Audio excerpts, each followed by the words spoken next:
I heard God say it that way. I heard the Lord say it that way.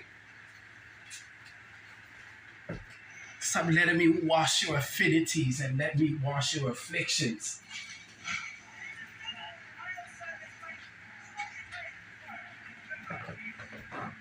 You let me wash your bills and I make sure you eat. You let me wash your housing issues and you got a new place to live and you got a new car. You don't let me wash your flesh. That's why your sex is trembling in service. You don't let me wash your flesh. That's why your body still got disease in it. When are you going to stop letting me wash your affinities while you refuse to give me your afflictions? You refuse to give me your afflictions.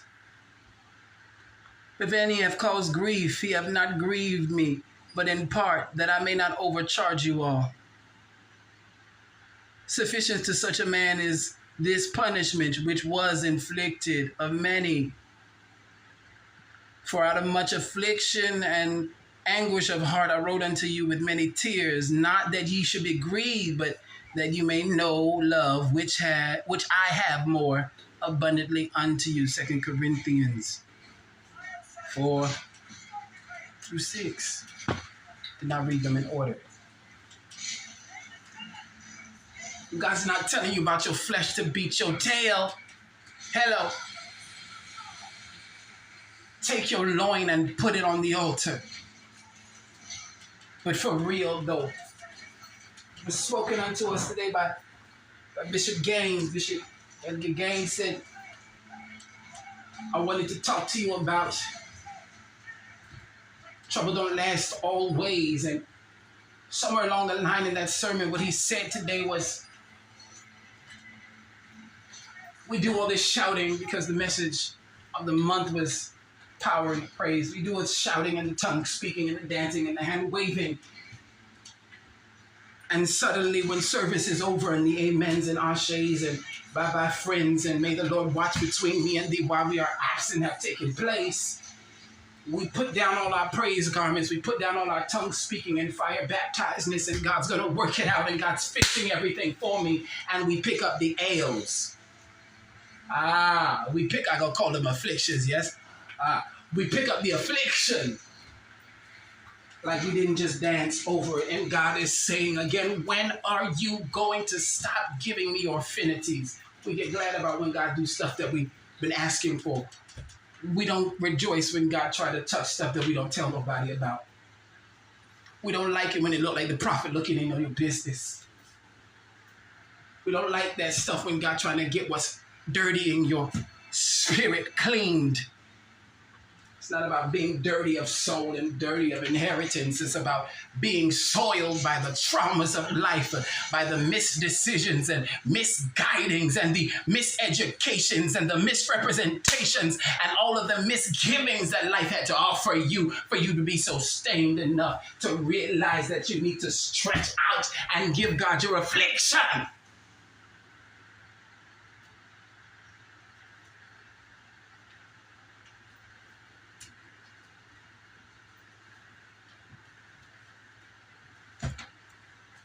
And God is saying, how many more afflictions are you going to gather in the tab of wounds and traumas that you don't want nobody to learn about, that you don't want nobody to feel, that you don't want nobody to see, that you don't want nobody to hear or do about, that you won't even bring God a praise when it comes and sits on you heavy in service, and they're talking and they're worshiping and they're giving God praise and they're shabbacking and they're encouraging you also to do such, and you can't seem to open up your mouth.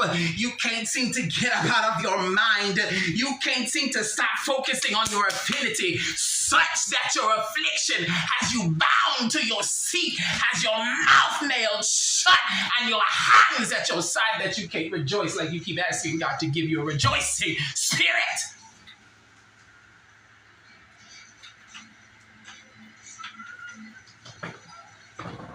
God said that affliction getting staler and staler by the year. You keep asking God for the same miracle, for the same blessing, and you cannot realize it's because you haven't offered your loin to the altar of grace and mercy. God said your flesh is in your way.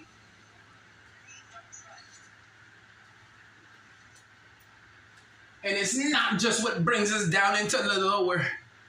Let's talk about the root chakra for a little bit. That's down here. The root chakra is down here at the tailbone.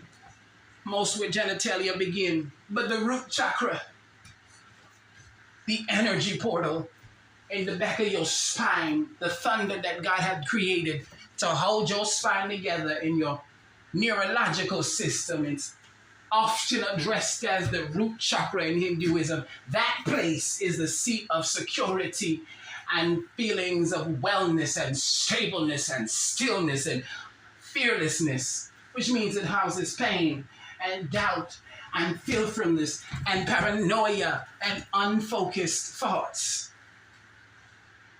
That's the part of your brain that's trying to touch you right now. So when I say put your loin on your...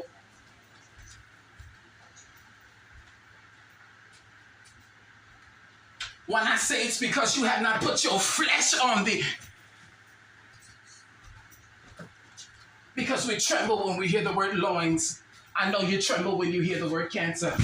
Glory to his name. God's greater. Because we tremble when we hear the word sex. I know you tremble when you hear the word sickness. Stop giving God your affinities. Stop giving God the language you feel comfortable. I'm such feeling better now. Oh, great. This is just wonderful. I just needed this. No, God, break me loose. Take my affliction. Take the nasty name that they call me and I still call myself.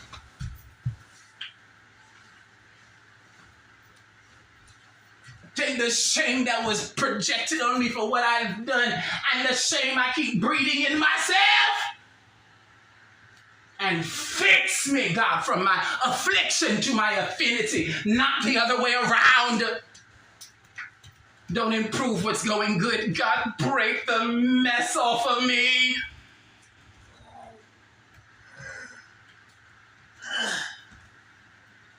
What's going good is going fine, but I need a deliverance. I need a deliverance. I need an edification. I need an empowerment. And I'm stuck in my affinity such that I can't lift my voice.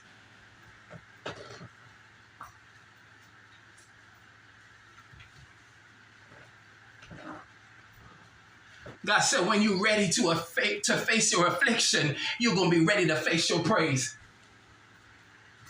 When you're ready to talk about it, you're going to be ready to shout about it. When you're ready to say sorry, you're going to be ready to say sorry, Jesus. Oh, my God.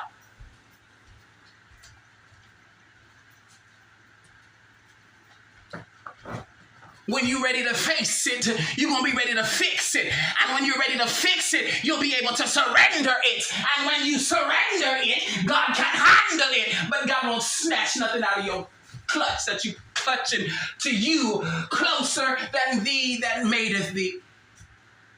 God said, you hold him mighty close to that. Woo! I got happy. I don't know about y'all. God said, you hold him mighty, mighty close to that affliction. Mighty close to it. And you won't put my name in it nowhere. You won't put my presence in it nowhere. God said, I'm not going to baby you if you're going to baby other people. God said, if you want to be the adult, then I expect you to grow up and praise up. God said, if you're going to handle it, then you're going to have to handle this praise. God said, if you're going to take care of it, then you're going to have to take it up a notch. God said, if you can't clap your hands, you're going to have to wave your head from side to side. When people are in pain in the middle of service, you do not sit quietly. You holler for Christ. God said, do not ever, ever, ever let there be a mother sick all through service. People rubbing her down. I'm doing pressure points, activating blood flow, keeping the pain down. God said that is a spirit. It is not up to the elder or the bishop or the pastor to come and shout you and sing you into glory. We know that they can sing you into glory. That is why they are the pastor. They know that they can preach you into glory. That is why they were assigned that task, not a title. It's a task. Start to remind myself who I was. That man would never talk to me again. It'll break my heart. Anybody ever been in that situation? That your afflictions start messing with your affinities. What's going good is starting to get messed up because you won't take care of what's going bad.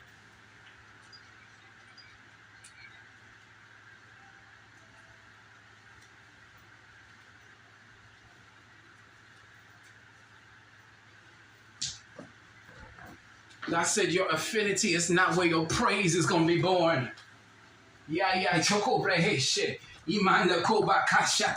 God said your affinity is not where you're going to start speaking in tongues. Your affinity is not where you're going to begin to dance. It's going to be in your affliction. So stop running from your affliction and stop running from your praise. You had it the whole time.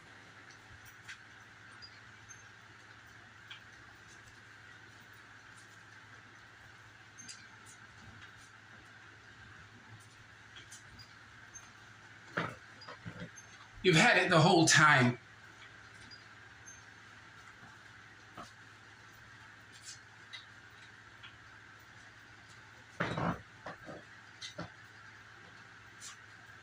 You've had it the whole time.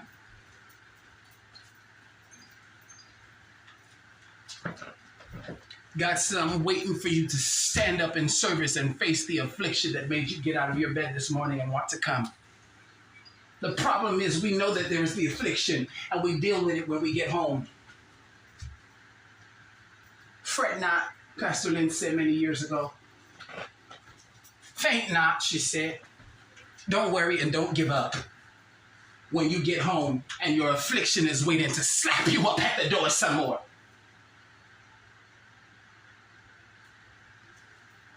That is why you have a shout.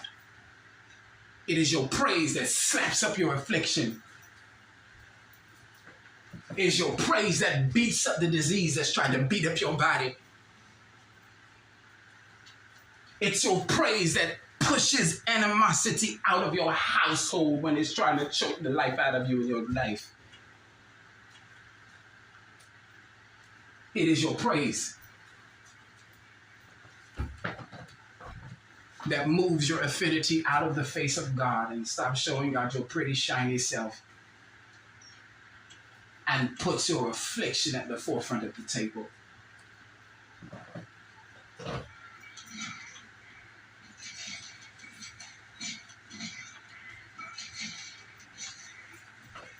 It puts your affliction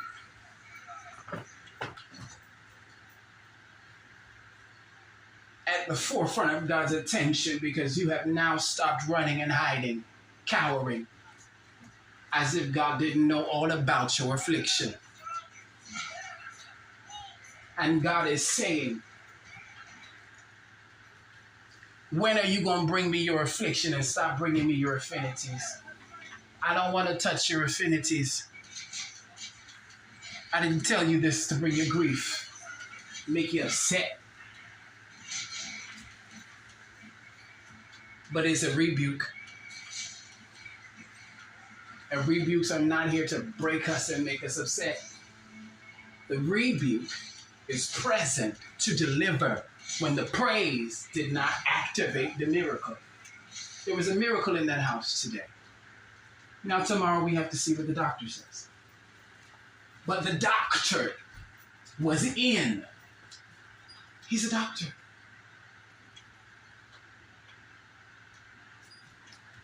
He's a doctor.